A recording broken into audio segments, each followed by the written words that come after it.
This week on LensVid Talk, episode 42, lights, monitors, filters, and the meaning of the universe. Stick around. Hello, everybody. Hello, Lou. Hey, Ida. Hi. And today we're doing LensVid Talk number 42. And this might be the last LensVid Talk that we are shooting in the studio. We're not sure yet. We might shoot another two episodes after IBC. I'll mention this in a second in this studio. But after that, we're definitely moving to a new studio. And we'll have a lot of content about that, about the move, about the new studio in a future video. So I actually want to start with a few notes about IBC. IBC is the big trade show for broadcast, video, and cinema taking place every year in Amsterdam. We've been there in the past 3 years, so this is probably the fourth IBC that we're going to. Last year I went with you, Lou, but this time you have a family wedding or event, so you're not coming, and I'm taking a different photographer. I'll mention who after the show. But if you have, we're going to talk to, we already know that we're going to talk to Sony and probably to Sigma, like we did last year. If you have any specific questions, you can put them below in the comments. But that's IBC. Again, in a few weeks in Amsterdam. And besides that, one thing that I want to mention is a review that should be up by the time that this video will also be up about these two Viltrox tube lights. So this is the P12, it's a pixel light. This is the K90. It comes, we got it in a kit with two lights, pretty long, basically tube light, RGB of course. Again, this is a tube light. This is a pixel tube light, fairly light, plasticky, but pretty inexpensive.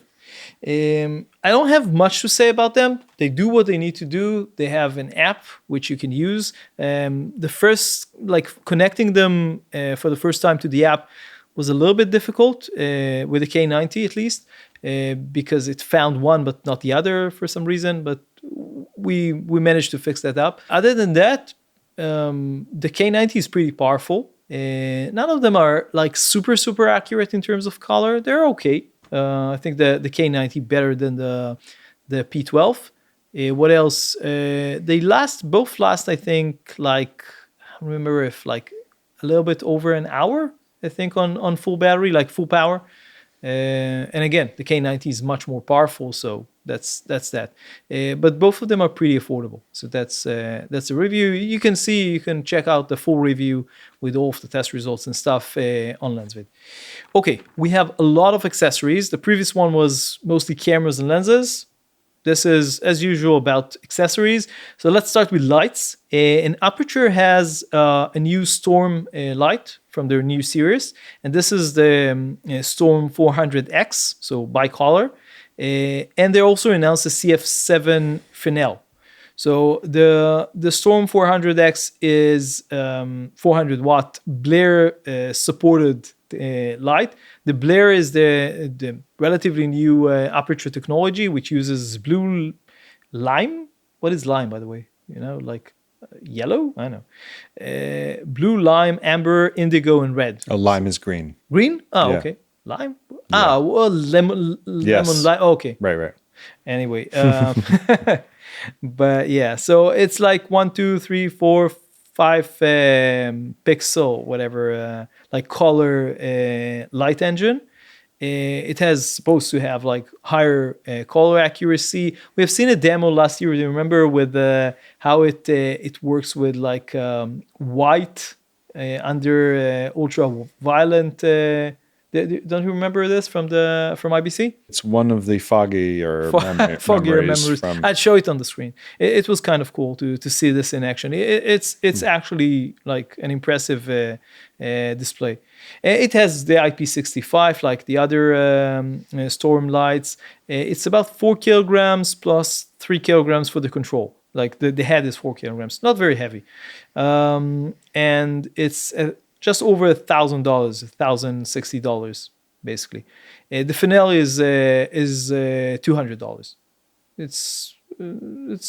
I think I don't know what's special about the Fresnel other than that. It's not super big. Like it fits I think the 400X pretty perfectly. But that's going to be a workhorse for a lot of like users who don't necessarily need a very high, like 1,000 watts and other like storm lights, or as a secondary one. Aputure also has. It's not an announcement yet. It's probably going to be announced, I'm assuming, at IBC. But they have the Nova II. The original like P600, the Nova P600. These are the really well-known flat. Yeah, it's lights. A panel. It's a white panel. Right. So this one is going to. We don't know much about it. We know that it's going to use the Blair Blair engine, just like the 400, the new Storm 400X. But not much more than that. I mean, there was a video that they made about this showing the light, but they didn't there is no pricing, there is no like specific specs other than I think it's going to be twice as powerful as a P600 II. So I know. So that's that. Again, no pricing, no availability yet, but we'll probably know more after IBC or at IBC. Godox has an interesting set of inflatable lights. So they're called the AM1600R, and they come in both 4x8 and 8x8. So pretty big, actually quite big. And they're RGB 1600 watt. I think that this is referring to the 8x8, I'm assuming. RGBW, they're IP54, not 65, but still. And they have fast inflatable like mechanism, which is cool. And it's supposed to last for about 15 days without reinflation. Like, so it won't like after a few hours slowly like de-inflate or whatever you want to call it. They're expensive, as you would assume. Like I think the Aputure has, you mentioned just prior to this talk that Aputure has something similar, the Infinimets, I think, right, or whatever. So yeah, so this is between $8,000 and $9,000. I'm not sure if like the difference is between the 4x8 and an 8x8. If that's true, then the difference it's worth taking the 8x8 because it's not a lot of difference in the pricing. So yeah, that's the Godox AM1600R inflatable lights. Atomos has something which is, I think, really interesting and didn't get enough attention. Maybe because there are so many new monitors on the market, this just went under the radar somehow. But this is like, it's called the Ninja TX, and it's basically like a completely new line of monitor recorders. So if you're used to the Ninja 5, so this is the new Ninja 5 basically. It has a ton of new features. So it can record 8K 30p ProRes RAW. It has dual HDMI and 12G SDI with cross conversions built in. It has built-in Bluetooth, timecode, NDI. It can record on CFB cards or SSD, obviously externally. I think through USB-C, which is cool because the existing one needed a caddy and it was kind of annoying. This can actually, you can just connect an SSD, regular external SSD, and record it into that, and that's fine.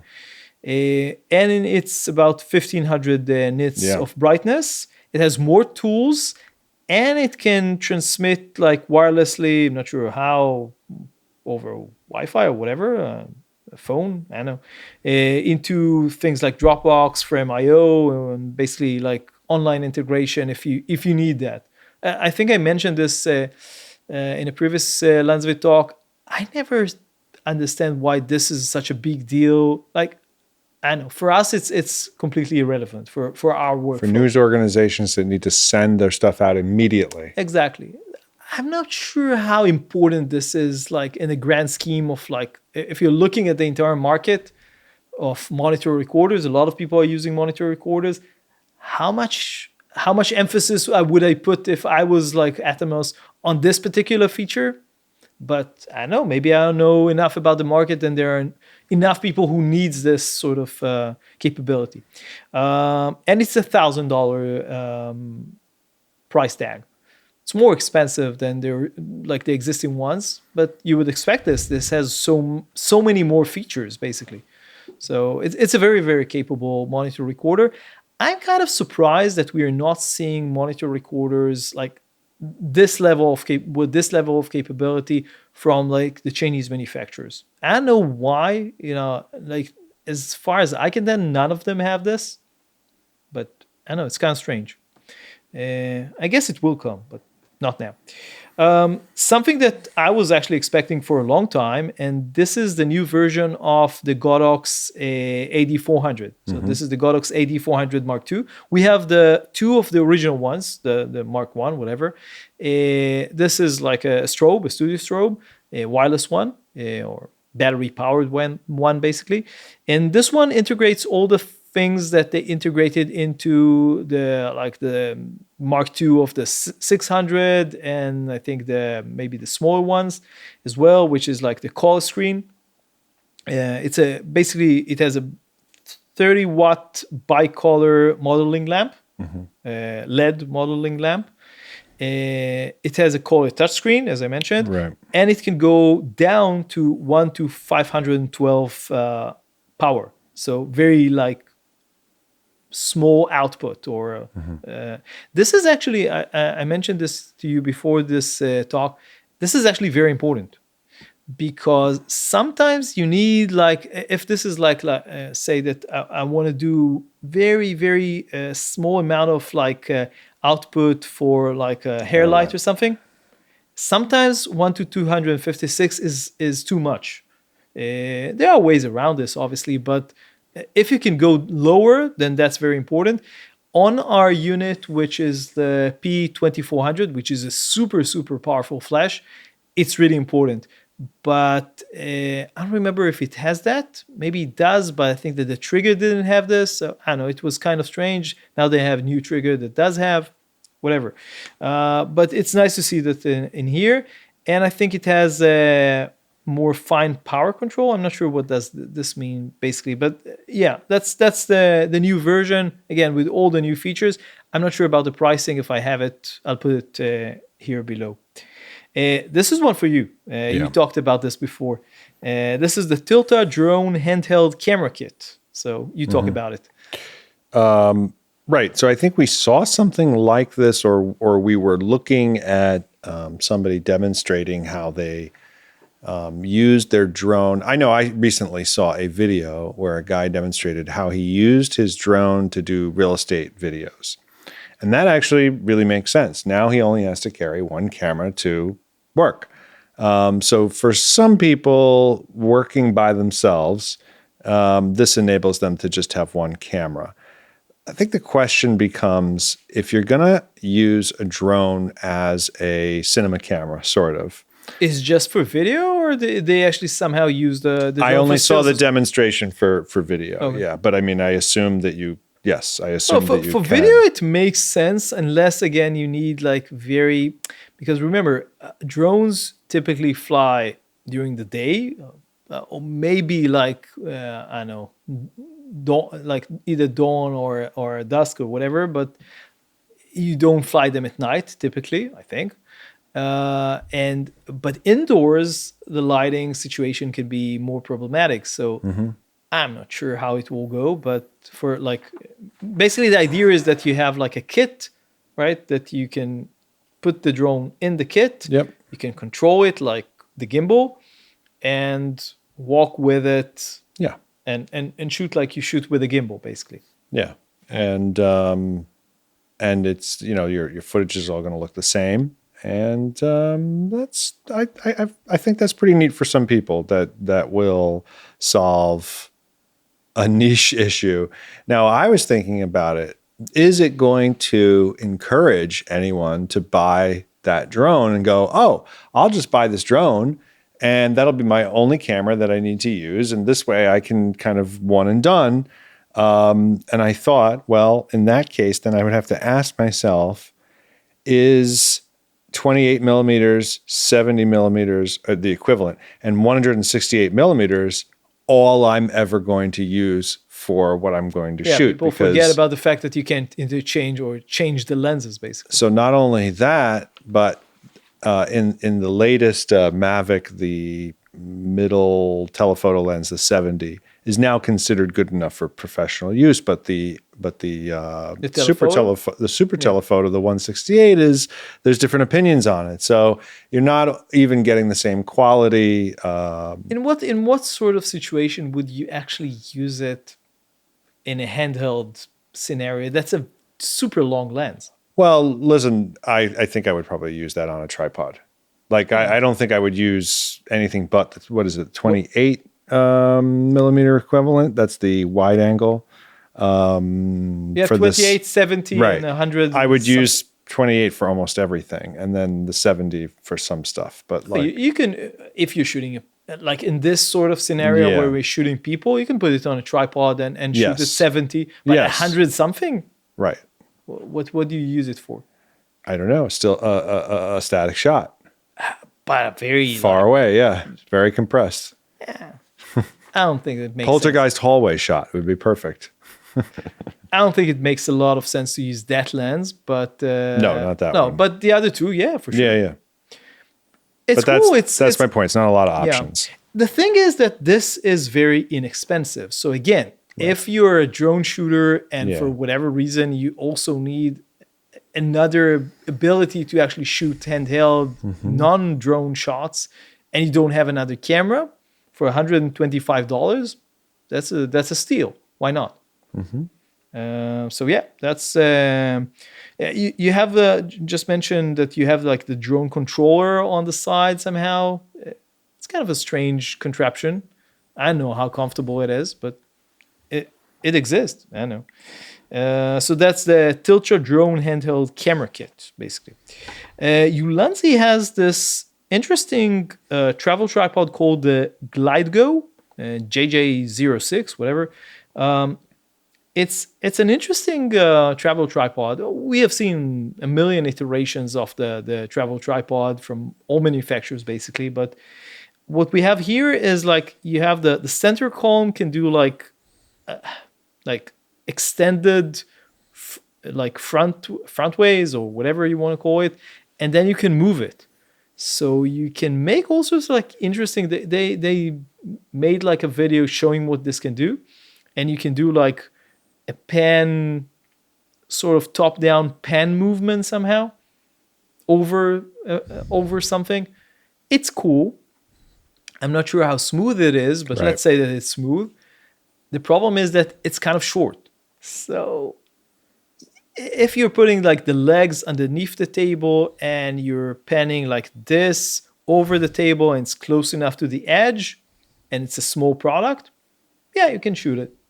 But other than that, you're going to see the legs. Yeah, or not have enough extension. So I know it's a cool thing. What else do I know about this? Well, it has the span movement. It costs about $300, so it's not like the standout feature I saw was the vertical panning. And I thought to myself, is the vertical panning worth $300? I think this might be a little overpriced.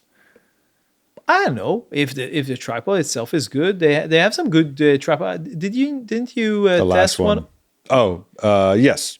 What do you Video think? fast, I think. But wasn't the one that you tested like a more robust one, or did you test a travel tripod as well? More of a what? Robust one. Yes, okay, it was. Yeah, this seems very, very light. No, this is a travel tripod, a classic travel tripod. Yeah. Okay. So again, JJ06 GlideGo, $300 from Ulanzi. Hollyland has a version of their wireless touch monitor, which is from the Pyro series. We tested the Pyro transmitter system, and we tested the previous 5-inch monitor from the previous series, which is not compatible with the Pyro wireless transmitters. And we saw last year in IBC, we saw the 7-inch. So this is the 5.5 inch. It's called the Pyro 5. And it's basically a wireless touch monitor with SDI and HDMI. It has one transmitter, going into 4 receivers. So you can have like you're transmitting from one camera, or let's say one camera, onto I think 4 transmitters, and some of them can be like mobile transmitter, like on a tablet or a phone or whatever. I'm not sure. Sometimes they have issues with the combination, so I'm not sure if you can have like 2 and 2 or 1 and 3 or whatever. But generally, this is the concept, and it has something that the previous one doesn't have, at least not as far as I know, which is both recording and camera control. Mm-hmm. So maybe the previous one also had recording. I'm not sure what the resolutions and frame rates of the recording are, but camera control is new. Mm-hmm. And this is something that I talked to Hollyland quite a bit about, like adding camera control. I'm not sure how advanced it is, but it has that touch to focus, which is cool. Mm-hmm. Again, I'm not sure how it works. Maybe we'll see it in IBC and we'll do a video of how it works. Does it work with USB-C, I'm assuming, or wirelessly like the port keys does? It costs $420. Seems to be multicam. Since it has multicam, I think it seems to be wireless. We will ask them. Yeah. We will see in IBC. We will see in IBC. $420, Pyro Wow. 5. No, that's not a lot. Not surprising? Yeah. No, at all. That's quite affordable. yeah. For a wireless monitor with touch capabilities, that's not a lot. Obviously, you will still need to get like a kit with a transmitter. This is just the monitor, which can be either a transmitter or a receiver. So either you have, like we have the Pyro 5, or you need to buy not the Pyro 5, the Pyro transmitter, or you need to buy one. So this one, we failed to pronounce it correctly, so maybe Linogy. Linogy, yeah, okay. So this is a Kickstarter project that I came across. I'm not sure, I don't have a lot of information about the company behind this, but this is called the Linogy, and it's basically a kit of AA and AAA batteries and charger. Mm-hmm. But what's new about this, in a way, is that these are not nickel hydride regular rechargeable batteries. These are lithium-ion batteries. Now, this isn't new on its own. I have lithium-ion AA batteries in the past. Actually, I told you just before this talk that I had one which I put in my Godox transmitter, and it killed the transmitter immediately. Like I turned it on and it stopped working and it's gone. So you have to be really, really, really careful with lithium-ion batteries. They claim that this can be like a stand-in for any regular AA batteries, or a AAA, whatever. I would be very careful with this. I know what to say. Based on my experience, I'm hoping that they're correct about this. But regardless, it's 1.5 volts instead of what they claim is 1.2 for regular nickel hydride batteries. I'm not sure that that's actually true, but this is what they're saying. It's 3,600 milliwatt hour. It has more like cycles, like charge cycles than regular nickel hydride chargers. What I did like is the charger. The charger is pretty cool. It charges both nickel hydride batteries and these lithium-ion ones. And it has, I think, 8 slots. And you put the batteries, and when they're charged, they fall down. Yeah. Automatically. And it has all sorts of trap door opens up. It has all sorts of protections for like overcharging, undercharging, over whatever, all those things that you're supposed to have protections against. And you can charge like AAA batteries with a small adapter that you put the AAA inside, and they like grow to the size of a full size AA. It's kind of cool. Again, it's a Kickstarter, so spend your money at your own risk, basically. SmallRig has something which is pretty cool. It's called the RM40C, and it's a pocket light. I think we didn't get it yet. Maybe we'll get it at a later stage, but it's not much bigger than the Aputure MC original light, maybe about the size of the MC Pro that we saw in IBC, I think 2 years ago, something like that. So a little bit larger than this one, but this one I think is like 10, 12 watts, and the Pro is like maybe 20 or something like that. This one, the RM40C, is 40 watts. So that's nuts. Having such a tiny, tiny light with a 40 watt output, that's insane. It has a battery that can run up to, at least according to SmallRig, 55 minutes. So almost an hour at full power. And at 50% brightness, it's almost like 2 hours, of 1 hour 50. So, and it can have like 4,670 lux. I'm not sure if this is from 1 meter. If it is, it's insane. Yeah. Like I'm not sure. I didn't write if that would be more like 4 times the maybe 30 power. centimeters. I'm not sure what distance they made they register this lux number. Mm-hmm. Because again, from 1 meter, it's insane, and it's about $80, so it's really affordable. Oh.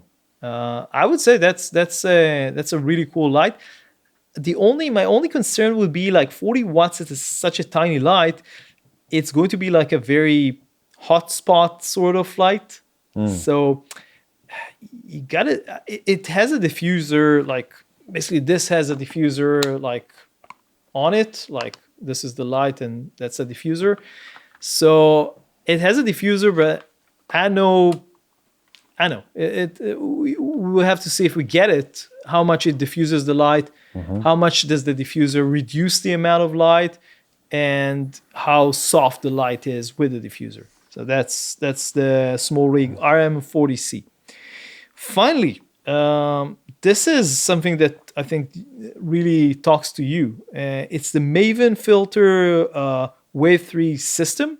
It's again a Kickstarter project, but I think this one has been like they had a previous generation of these things, and it's basically a filter system. I know you can maybe talk about this a little bit. Well, the maker or the owner or manager or whatever, Michael Maven, right? He has been making sort of instructional videos about cameras and other things for quite some time. I made use of his instructional videos for my A7 IV and my A6600, and I have never been able to find an instructional video that went into every single function in my camera, every single one, like everything, the entire menu.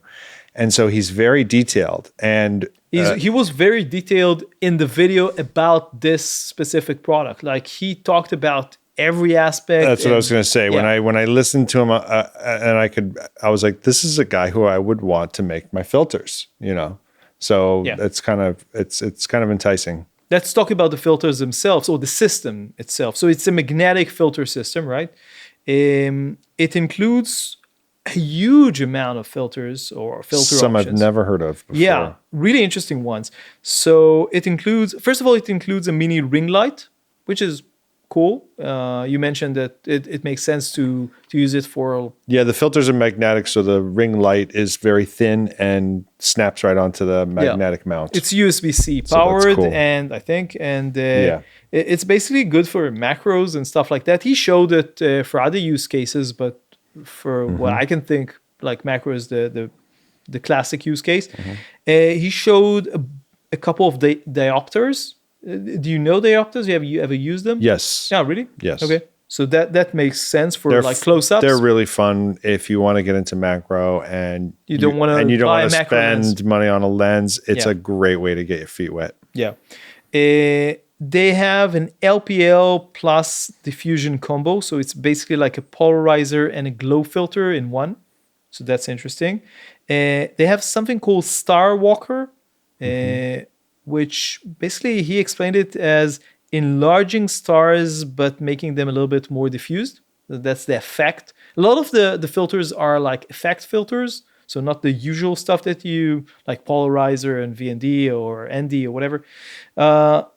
It has like a Dream Soft filter, so does what the name applies, I'm guessing.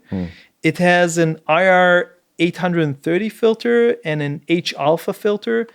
These are like, I think... The IR is infrared. Yeah. And the H alpha is for like shooting a lot of like Milky Way or whatever galaxy sort of stars or like astronomy photos. And it makes I think the reds more like predominant in the photo somehow. And I think that there are more. It's just what I wrote down. So a lot of very interesting filters. And so yeah, if you want to go into that, check out this Kickstarter project. So yeah, that's everything that we have for you in LensVid Talk 42. Thank you, Lou. You're welcome. And as always, don't forget to subscribe. We'll have a lot more videos. IBC is coming up. If this is published before IBC, is coming up with all the videos from IBC and our basically roundup after IBC. So this is also coming. And of course, more reviews. We'll see you in the next video and LensVid Talk. Bye. Bye now.